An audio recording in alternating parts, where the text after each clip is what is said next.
সকলের নিরাপত্তা নিশ্চিত করা, মেইনলি নারীদের নিরাপত্তা নিশ্চিত করা, প্রত্যেকটা রাস্তাতে আসলে পর্যাপ্ত পরিমাণ লাইট আছে কিনা, লাইটের ব্যবস্থা আছে কিনা এবং সিসিটিভি ক্যামেরার ব্যবস্থা আছে কিনা, ওই স্থানীয় সিকিউরিটি সিস্টেমটা আসলে ঠিক মতো কাজ করছে কিনা, এই জিনিসগুলোকে আমরা খেয়াল রাখছি, খেয়াল রাখার জন্য ব্যবস্থা গ্রহণ করছি।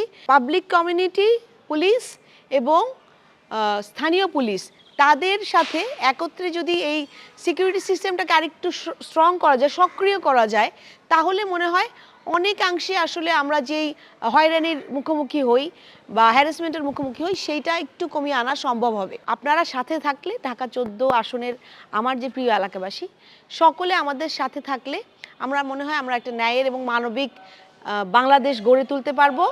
আমি আপনাদেরই প্রতিনিধি, আপনাদের সমর্থনই আমার শক্তি এবং আপনাদের বিশ্বাসই আমার ভরসা।